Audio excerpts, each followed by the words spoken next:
Buenos días mi gente, mi nombre es Juan Echezábal, esta es La Tijera y hoy es jueves 5 de febrero del año 2026. Señores, este personaje que ven aquí arriba acaba de hablar y acaba de hablar lo mismo de siempre. A pesar de leerlo, de tener un teleprompter, de tener una serie de tarjeticas donde le preparan su verborrea y su discurso gastado y apagado sobre lo que está sucediendo y desconocedor total a conveniencia de la realidad que está pasando y padeciendo el pueblo cubano, una realidad de hambre, de miseria, de represión, de desconexión de la dictadura que se sigue enriqueciendo a costa de las desgracias del pueblo cubano. Este personaje, Miguel Díaz-Canel Bermúdez, el dictador designado por Raúl Castro, la marioneta dictatorial de la cúpula militar castrista del régimen de Cuba, lo que sale es hablar de solidaridad, sale a justificar la presencia militar en Venezuela y sale a decir además con total desfachatez lo que le pusieron en ese discurso, que seguirán colaborando con los países tratando de exportar en Latinoamérica y el resto del mundo su ideología de hambre, de miseria, de odio, de adoctrinamiento, una cantidad de frases gastadas y de mentiras que ya no se la creen ni ellos mismos. Mientras esto sucede en La Habana ahora mismo, la cuenta oficial de Transportación Habana, que es la empresa estatal que se debería dedicar a garantizar la transportación pública en una ciudad de 3 millones de habitantes, pues dice que no tienen combustible, que han caído en una opción que no pueden garantizar ni un solo transporte. Hoy está circulando en las calles de la capital cubana, por lo menos estatal. Los pocos que circulan son particulares y lo están haciendo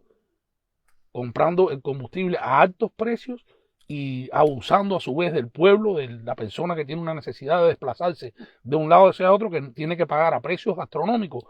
para poder moverse dentro de la capital cubana o caminar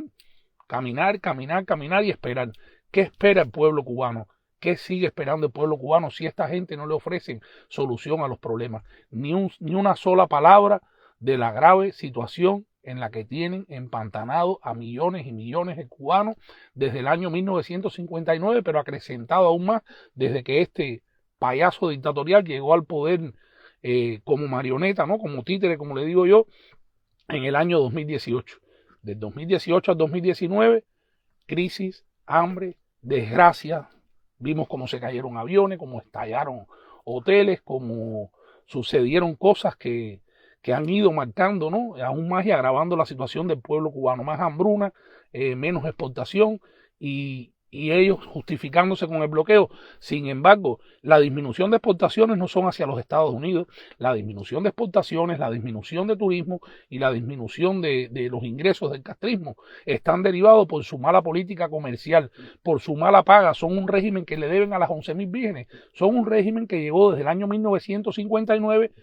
robándole lo que era erario público de personas que se sacrificaron y lucharon por obtener un patrimonio. Y peor aún, robándolo a los Estados Unidos, al país que en 50 años le tendió la mano a la República Cubana y la trató de hacer lo que eran en 1959, al llegar el castrismo al poder, una de las naciones más florecientes económicamente, una de las naciones más prósperas del continente latinoamericano. Era la envidia del resto de las naciones de Latinoamérica y era la envidia de muchos de los círculos oscuros políticos de Washington, que vieron como mientras Cuba crecía, Miami todavía era un pantano. Vieron que como mientras Cuba seguía invirtiendo los estadounidenses el capital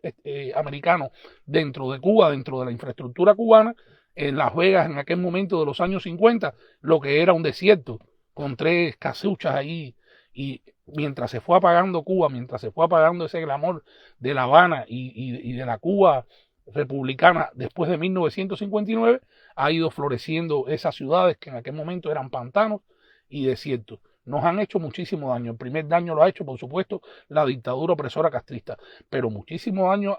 aún también nos han hecho los círculos políticos que defienden esa tiranía. Díaz-Canel, este tirano, este dictador designado, en este discurso de la mañana de hoy, dijo que todavía tienen la solidaridad de muchísimos congresistas y personalidades dentro de los Estados Unidos, de eurodiputados a los que mentó, como es el caso de Manu Pineda y Irene Montero, gentes que son pro-islamistas, gentes que son pro-Hamas, gentes que son pro todas las dictaduras comunistas de Latinoamérica y del resto del mundo, y son enemigos de la libertad y la democracia y enemigos de ese Parlamento Europeo que los representa. Yo pienso que la comunidad de naciones, incluidos los Estados Unidos, que la administración Trump está haciendo un trabajo bien fuerte para presionar al castrismo, para tratar de salir ya de una vez y por todas del poder, algo que el castrismo no reconoció hasta ayer, que el viceministro de Relaciones Exteriores, Fernández de Cosío, que hasta ahora decía que no había ningún tipo de negociaciones y que estaban abiertos a hacerlo, pues ya reconoció anoche que sí, que se está negociando con Washington. No dicen que se está negociando la salida del castrismo porque ellos siguen aferrados al poder. Ellos están desconectados totalmente de una realidad de miseria, de escasez, de hambre, de personas enfermas, de frío, de necesidad, de falta de recursos esenciales, de un sistema electroenergético y un sistema hidráulico, un sistema habitacional, un sistema de infraestructura de carretera colapsado como consecuencia del abandono del castrismo opresor. El castrismo ha invertido el dinero en el bienestar de su cúpula dictatorial, en inversiones extranjeras y dentro de la isla de esa misma cúpula, sus hijos, sus nietos y sus más estrechos colaboradores, y por supuesto que han descuidado totalmente el desarrollo del país. Cuba dejó de desarrollarse y se paralizó en el tiempo el 1 de enero de 1959 al llegar el ególatra de Fidel Castro al poder, y sin hacerle muchas clases de historia, en aquellos primeros discursos de 59, 60 y 61, Fidel Castro prometía ríos de leche. Mostraba en los años 70 aquella vaca ureblanca que daba 108 litros de leche y la explotaban al máximo, que eso es abuso animal en cualquier lugar del mundo. Mostraba que iba a hacer 10 millones de toneladas de azúcar en la zafra de 1970 y aquello fue un fracaso, no llegaron ni a 7 millones, falsificando estadísticas y movilizando a todo el pueblo. Cerraron todo el país completo, se cerraron instituciones, empresas, se cerraron fábricas, todo se paralizó y todo se puso en función de una zafra que fue un fracaso. El régimen castrista ha ido en estos 67 años de fracaso en fracaso, pero no lo ha sufrido la cúpula dictatorial, lo está sufriendo tú, cubano que desde la isla me ves, cubano que sigas aguantando y soportando estoicamente un régimen que ya debe ir saliendo de la vida económica, política y social del pueblo cubano, porque ¿hasta cuándo, señores? ¿Hasta cuándo va a seguir esa dictadura abusando del pueblo y el pueblo doblando la cerviz y el pueblo bajando la cabeza? En Venezuela ya con Delcy Rodríguez, la presidenta interina y legítima de Venezuela, parte del cartel de los soles de Nicolás Maduro y toda esta mafia bolivariana cómplice de la dictadura castrista, se le está poniendo la cosa difícil. Allí la que está rigiendo y la que está dando la última palabra es vamos a llamarla embajadora, pero es la encargada de negocios y jefa de misión, como es el caso de Mahammed en Cuba, en Caracas. Esta señora, junto con las estructuras del gobierno de los Estados Unidos, tienen en jaque a estos narcodictadores de Venezuela. Nicolás Maduro no es el único, que por cierto me enteré que van a aplazar el juicio, están pidiendo sus abogados o están pidiendo los jueces aplazar el juicio de Nicolás Maduro. No va a ser ahora para el 17 de marzo, se pudiera extender un poco más, pero Nicolás Maduro está donde debía estar, donde debieran estar todos los dictadores del mundo, tras la cárcel, en una reja, esperando cumplir una larga condena, posiblemente de por vida, por sus crímenes de narcotráfico, y deberían engrosar en ese expediente sus crímenes de lesa humanidad contra el pueblo venezolano, contra el pueblo cubano. Están las imágenes ahí. El castrismo ha hecho un daño tan grande que ha importado, que ha exportado desde el Medio Oriente iraníes, agentes de la inteligencia iraní que han ido a entrenarse a Venezuela y después los han disgregado hasta en los Estados Unidos. Tenemos aquí agentes de la inteligencia de Irán y tenemos muchísimos enemigos, y eso ha sido culpa del régimen opresor castrista. Los congresistas cubano-americanos, el secretario de Estado Marco Rubio y todo el cubano que tenga una influencia en estos momentos en Washington y pueda hacer algo para evitar que se siga prolongando la agonía y la desgracia del pueblo cubano, deberían seguir empujando con el presidente Trump y olvidarse de las capas que dentro del Congreso y el Senado y este oscuro estado profundo que trata de frenar constantemente en su complicidad con los regímenes totalitarios y comunistas y en contraproducencia con lo que debían hacer, que era defender a la República, defender a los Estados Unidos, a esta gran nación. Deberían ya tomar una decisión urgente con el tema de Cuba, no seguir dándole oxígeno, porque cada día, cada hora y cada minuto que el castrismo se mantenga en el poder en Cuba, seguirá muriendo cubanos, seguirá pasando lo que sucedió en Mayarí, en Oriente, que ahora el régimen, después que sale a través de medios como nosotros independientes, que tratamos de llevarles a ustedes la realidad de lo que acontece en Cuba, pues han salido vocingleros del castrismo que los tenían escondidos y los vuelven a desempolvar, los tenían en otras funciones para usarlos en momentos como estos y salen enseguida a decir que no fue esta cantidad, que fue más cuanto. Miren, señores, un solo cubano que muera por culpa de la dictadura castrista es responsabilidad de ese régimen opresor, porque están muriendo y dicen que es porque está enfermo, porque es anciano, porque tiene una condición preexistente. No, es porque tiene hambre, es porque tienen frío, es porque viven en pésimas y precarias condiciones, es porque no tienen la salud, las condiciones garantizadas para poder, en su precariedad de salud, tener una buena alimentación, tener los medicamentos requeridos, tener a los médicos y al personal que lo pueda darle la atención requerida para prolongarle su calidad de vida a esa persona enferma, como se hace en cualquier otro país del mundo. Usted mira una farmacia en Cuba ahora mismo y da vergüenza y da pena. Ustedes se imaginan que en las farmacias de Cuba lo que están vendiendo es hojas de moringa, barras de moringa que dicen que son muy energéticas, pero el pueblo no necesita moringa. ¿Saben lo que necesita el pueblo cubano? Libertad. El cubano necesita de una vez y para siempre despojarse del lastre castrista, de esta desgracia que ha ensombrecido la vida de nuestra nación, para poder finalmente volver a recuperar la dignidad, la libertad, el civismo, para sacar de las calles la delincuencia, la miseria, el oportunismo, el chantaje de los policías y de los funcionarios públicos ladrones y corruptos que le han hecho la vida imposible al pueblo cubano porque han tenido el beneplácito de estos personajes que desde la cúpula dictatorial han sido los principales ladrones, delincuentes, criminales y cómplices de la desgracia nacional que vive hoy el pueblo cubano. Cuba no debería estar en emergencia nacional. Cuba debería ser catalogada como una desgracia nacional y todas las naciones del mundo, en vez de seguir dándole oxígeno a esa dictadura castrista, deberían exigirle la salida inmediata del poder.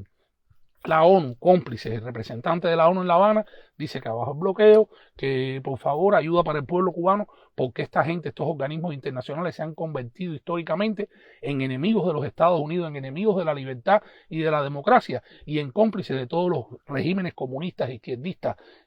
fundamentalistas y antidemocráticos alrededor del mundo. Eso está más que probado, eso está más que sobrado, y seguiremos mostrando la verdadera cara de los organismos internacionales y de las naciones cómplices de estas tiranías como la de Venezuela, Nicaragua y Cuba. Vamos a seguir alzando la voz por el fin de la tiranía castrista, vamos a seguir abogando porque se larguen de una vez y por todas para darle paso a una Cuba nueva, que le den la libertad a todos los presos políticos injustamente encarcelados en las mazmorras del castrismo, una cosa que el régimen ha desconocido por años, pero si desconocieron que tenían personal militar en Venezuela, lo desconocieron cuando los tenían en Angola, que los mandaban como si fueran estudiantes y lo que los tenían era enfrentados en una guerra para la que no estaban ni preparados. Y dejamos muchísimos cubanos en territorio angolano que perdieron la vida, jóvenes, adolescentes, que fueron sin saber prácticamente que iban a una muerte segura por culpa del castrismo opresor. El castrismo le debe mucho no solamente al pueblo cubano, le debe a cada nación donde han llevado su ideología de miseria, su ideología de odio, su ideología de desgracia y su ideología de muerte. Y es hora que vaya desapareciendo de la vida política, económica y social de Cuba para dar paso a esa gran Cuba, a esa nueva Cuba que soñó nuestro José Martí con todos y para el bien de todos. Debe desaparecer el Partido Comunista, deben desaparecer las Fuerzas Armadas castristas, debe desaparecer todo el aparato de represión del Ministerio del Interior, la seguridad del Estado, la contrainteligencia castrista, todas esas estructuras que por años han sido el sostén a golpe de represión y de miedo y de maltrato a millones y millones de cubanos, deben desaparecer de una vez y por todas. Y todos los cubanos tenemos un compromiso con el fin de esa tiranía y con la libertad de nuestro pueblo oprimido. Vamos a seguir trabajando, vamos a seguir llenándole las calles de Cuba de carteles como lo está haciendo el Movimiento Cuba Primero, como lo hacen otras organizaciones como la Unión Patriótica de Cuba. Vamos a seguir trabajando, vamos a seguir, señores, empujando a esa tiranía para que caiga al precipicio de la historia y volver a que Cuba sea bella, que Cuba sea floreciente, que Cuba vuelva a ser grande de nuevo, como es la aspiración de cada uno de nosotros los cubanos. Yo les deseo una linda jornada de jueves, les pido que sigan ayudándonos, que sigan colaborándonos con informaciones y con denuncias de lo que acontece en Cuba para poder llevarlas al mundo con la veracidad y la inmediatez que gracias a ustedes siempre nos ha caracterizado. Yo les deseo, vuelvo y les repito, una linda jornada de jueves, que Dios me los bendiga. Gracias por sus comentarios, gracias por cada like, gracias por compartir nuestras publicaciones, gracias por seguir sumando más personas a esta familia de La Tijera News para poder seguir rompiendo el castrismo mediático. Dios me los bendiga. Buen día.